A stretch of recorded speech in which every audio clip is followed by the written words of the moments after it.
I take one day off this week and a lot of things explode. We got a lot of things to catch up on. So here's my first video. We're going to talk about this article from Fandom Pulse. And this is about a former World of Warcraft developer who's admitting that they're trying to push fucking pronouns in character creator, right? So this is a former senior game designer. And I'm not going to say she, all right? I'm going to say it's a he because it's somebody cosplaying as a female. They want to try to call us unhinged and not normal behavior. No, I'm sorry. You're not normal behavior. And they all have this weird agenda. So this is from Blue Sky. Blue Sky, if you want to go to a platform that gives you great content, it's Blue Sky. You can screenshot everything you want there because those people are absolutely nuts over there. So Blue Sky user Hamlet, who's a former Blizzard employee that used the name Jay Gill, revealed that he attempted to push the pronoun selector in response to a post from Philip Fly, owner, and creative director Aaron Sanfilippo.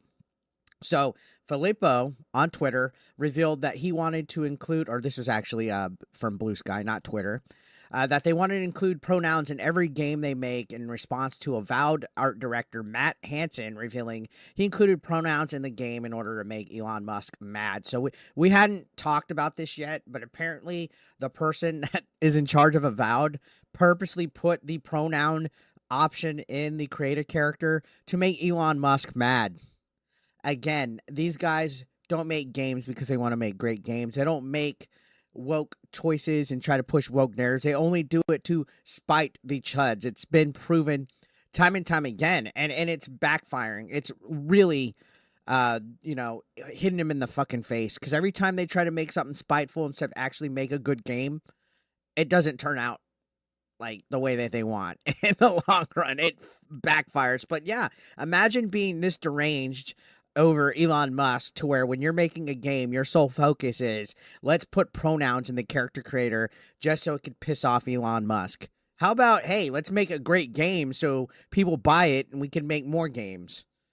Can somebody explain to me why there's that logic of making your consumers happy is no longer an option? It's not part of the agenda. Now here's the tweet. Love this. I propose we all just start adding pronoun options to all our games just to annoy these guys. Game has a character selector, pronoun options. Flight simulator, pronoun options. Abstract puzzle game, pronoun options, right? Because Matt Hansen said, I wanted so badly to make him mad with my game, and I cannot believe it actually happened. Just wait until see the default, you sad little shit.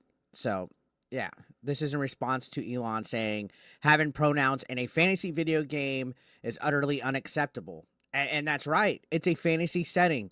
We don't want real world politics, real world narratives, real world bullshit in our fucking fantasy video games. And I know all the everybody has pronouns, you stupid. No, there's pronouns, like actual real pronouns that are real life, and then there's these preferred gender pronouns that are bullshit where you have to cater to somebody's mental illness. I have to pretend that you're something that you're fucking not. And that's why they put the stuff in here, so they can normalize it, so they can make it normal. All right? Oh, these guys are just so obsessed. They get so triggered. Who's the triggered one? The ones complaining about it and voting with their wallets, or the video game development studio that's purposely going in to be spiteful and putting that in the game so that they can make Elon Musk mad? Who's the spiteful one, right? These guys, they prod, they poke the bear, and then when they get backlash, suddenly everybody's a bigot, right? And nobody gaslights better than a woke activist that's cosplaying as a video game developer or a video game journalist, hands down. So they know what they're doing. I mean, this is a mission right here. So they're all like this, which is why this former senior editor or senior developer at World of Warcraft was the same. So you can see Hansen replied, I will petition for this on every game I make. Hamlet then added, pronoun selector independent of body type was something I tried to push for before leaving WoW. At any rate, I think it should essentially be table stakes for new character creation systems being made now. So you can see, like, they literally are sitting down thinking this is what people want in video games. Because for whatever reason, they think a video game has to be a safe space, that a video game has to have, you know, all their bull crap and their nonsense in it. And you know what? You can make whatever game you want, Let's be completely honest. You can put all the wokeness, all the pronouns, all the LGBTQ elements that you want in your video game. That's fine. Nobody has to buy it. Nobody has to play it. Nobody has to buy it. And if it fails, guess who they go out and they blame? They come out and they blame the rage bait grifters. They come out and they blame the right wing, idiots. The people that follow Grums, the people that follow Smash, the people that follow me, Melanie Mac. They come out and they blame you for a game failing, even though it's our right as a consumer. And then they would dare to say that we're all entitled because we feel games that we play should be catered to us. Meanwhile, these people are the ones that are literally wanting everything catered to them, catered to be a safe space, catered to be politically correct, which is why these companies are hiring DEI consulting companies so that the game could not offend anybody, which is why these video games have body type A and B instead of male and female, so it won't offend anybody, which is why they censor certain elements of characters, like how they tried with Stellar Blade, so that they don't offend anybody. What it comes down to is the people that are entitled are the wokies because they want to make sure that they're not offended by it. They're catering for a modern audience that does not exist, guys. Look how bad Star Wars just flopped on Steam. It was its first fucking week. Didn't even get 2,500 concurrent players. A Star Wars game. And that's because small little things like purposely having an ugly looking protagonist, a plain Jane protagonist who looks completely different than the actual real model in real life. It's not because we want to have stuff to stroke our dicks to. It's because it's obvious that they're doing stuff like making characters look ugly, making characters look gender neutral like in Veilguard, putting things like top surgery scars, putting pronouns, stuff like that. It's so that they can cater to this audience that's weird. It's almost like they're not worried about entertainment. They're more worried about pissing Elon Musk off, pissing chuds off, instead of actually having good enjoyment. And it goes all the way down to movies and TV as well, which is why a lot of stuff has terrible fucking writing.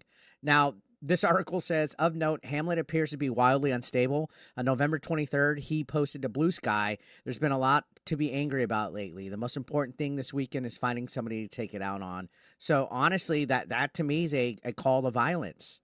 Why is the tolerant left, right? The most intolerant people. They're the only ones that resort to insulting people's looks, insulting religion. They'll insult race. And they'll insult gender, and then they also throw violence out there. Like this is a veiled threat saying, I need to take it out on my anger. Why? Why can't you just be a normal human being? Like imagine a right-wing grifter took a photo like this holding a gun or a knife and saying there's a lot to be angry about. It's time to find somebody to take it out on. Imagine if it was the other way around. They would be losing their shit. They would feel threatened. They'd be scared little fucking snowflakes, shivering, terrified. So there's definitely a weird double standard with the way that these guys can interact. They'll call you harassers. They'll say that you're violent. They'll say that you're a stalker. Meanwhile, they're typing ridiculous fucking shit like this. So here's another tweet.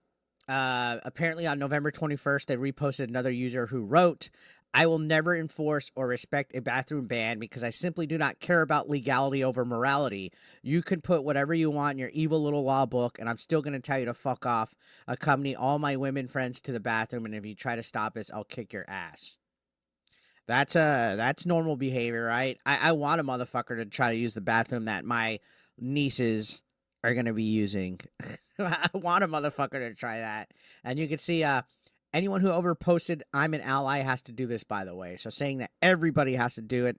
So this article says it's abundantly clear that Hamlet will attempt to force his gender ideology into everything in order to try to normalize it and get it accepted. Given he's trying to normalize it, it's clear that it's not normal. And it's not. If you have to stoop to this violent level or to making threats about, oh, there's a lot to be angry about, it's not normal. It's not totally sane behavior, okay? And you can call that hate speech all you want. You can say all that. How come those people get to say whatever they want? How come they get free reign? How come they get to put violent threats? So the second that you give any kind of backlash, you're the hateful one. And you know what? That's that snowflake one-sided echo chamber conversation that they all hold, and we're getting tired of it. We're getting immensely tired of it. So let me know your thoughts in the comment section down below, guys. I'd love to hear what you have to say. Subscribe if you haven't, and I'll see you on the next one. Thank you for watching.